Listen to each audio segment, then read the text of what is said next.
Okay, so I'm going to be taping and putting an ETAD on my patient today. That's what this comp is about, securing the airway. So first what I'm going to do is review my chart, my order, make sure there's no contradictions, make sure I can do this to my patient safely. I'm going to gather my equipment. I'm going to come to the door, I'm going to knock on it, I'm going to enter, I'm going to wash my hands, put on my gloves, goggles if needed, mask if needed as well. I'm going to tell my patient what I'm doing today, even though they are unconscious to a certain level, just so, you know, they are understanding if they're a little bit awake. You know? So I'm going to be securing this ETT tube for you today. My patient is on mechanical ventilation. Patient is on mechanical ventilation, and my helper is holding it today. They are pretend right here. So my equipment today will be bite block, cuff measurer, my suction catheter. If we need to suction after putting the ETAD or the tape on, we'll set this at 150 to 200 pressure, centimeters of water pressure, sorry.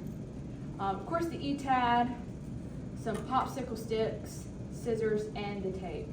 And our BVM bag, just in case an emergency happens and we have to manually ventilate them. I'm gonna go ahead and start out with my tape. I'm gonna make it shoulder length, maybe a little bit longer. You always, in case, go a little bit longer than shorter because you can always cut some off. I'm going to tape right here.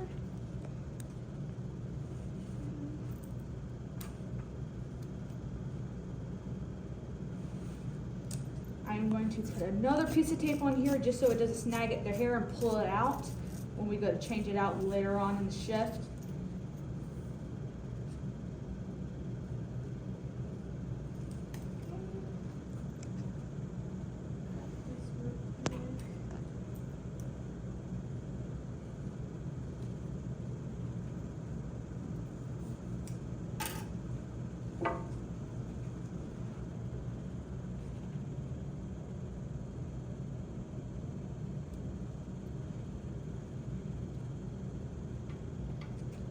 Gonna put my popsicle stick on this side. Place this underneath the patient's neck. And before I start putting this tape on, I'm gonna make sure that ETT tube is at the right depth.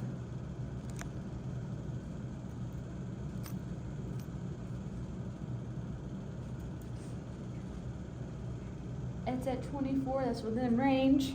And I'm just gonna note that in my head so whenever I finish taping, I can make sure it's still at that placement. I'm going to go ahead and center this. I'm gonna tear this piece down the middle. I am,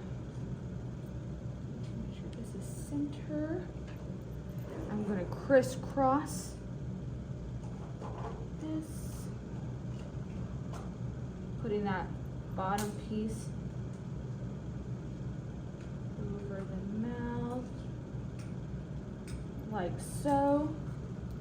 I'm taking this top piece and following it, and taking it and wrapping it around this ETT tube.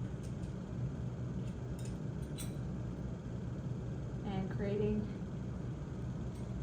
that little flap so that way we can take it off later, making sure this is really secure. Doing the same with the other side.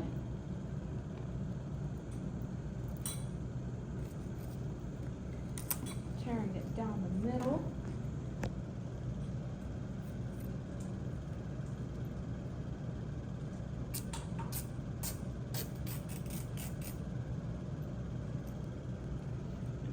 This is out of the way. And I'm going to take that bottom piece once again thank you helper, and crisscrossing that over, just like so. Taking this other piece and following it around, because we started from the other side, so we are going to start from this side, go underneath that flab if possible, and creating that other piece like so. I'm gonna make sure the tape is on there good, making sure it's secure on my patient's face. No hair is being tugged at. My cuff is over here to the side. That placement is still at 24. As I was doing this, I was of course checking their SATs, making sure they're still sitting at a good oxygenation level. Their heart rate's not through the roof, their blood pressure's good, things like that. It was great. I am just gonna do a quick overview of my patient, make sure they're looking good. Of course, we just checked the SATs. I'm gonna listen real quick, just for safety, just gonna listen, make sure I'm hearing those breath sounds, things like that. Of course, the patient's still on mechanical ventilation, so hopefully we would hear that. I'm going to take off my gloves, chart and my chart what I did and things like that, and then I am going to leave the room, and of course before I leave, throw away my equipment, change the settings if in the room if it needs to be. Now we're gonna skip forward a little bit. It's next shift. This needs to be taken off and changed. Except this time we're going to take it off and change it to an ETAD. So of course I would do as I did before, review my chart, knock on the door, introduce myself, put on my gloves, my goggles, all my stuff, make sure I have all my equipment, my cuff management, my suction thing, my popsicle sticks. Don't need them, but just in case. Scissors, things like that. So we first, have someone holding this for us. We would take off the tape like so. So someone would be holding this, of course.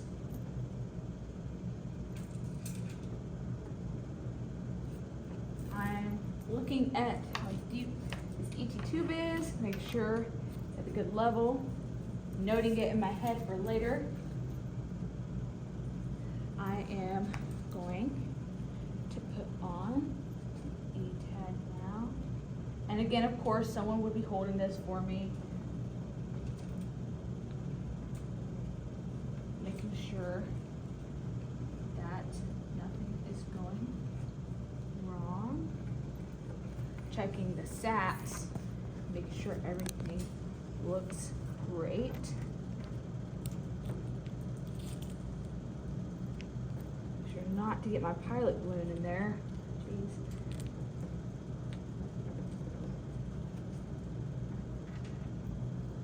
I'm going to put this on there tight and good. Make sure that is secure.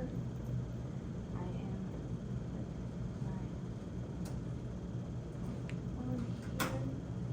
So securing it in place. Moving this ET2 tube, since we want to make sure we're moving it every shift or every time we change this out so they don't get mouth sores and things like that. I am going to check my cuff pressure to make sure it is still good. It is within that 25 to 30 pressure. The cuff is good.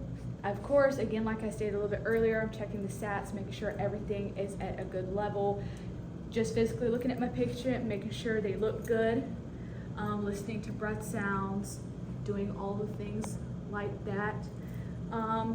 Since this patient has been intubated for a little while, maybe send in an x-ray order to make sure this ET tube is sitting where it needs to be sitting and maybe wasn't pulled up and through wherever, hurt them, who knows. So I would throw away my equipment that is not needed or that is disposable. Again, leaving the BVM mask by bedside just in case an emergency. taking off my gloves and throwing them away, washing my hands, charting what I've done, and putting in that x-ray order.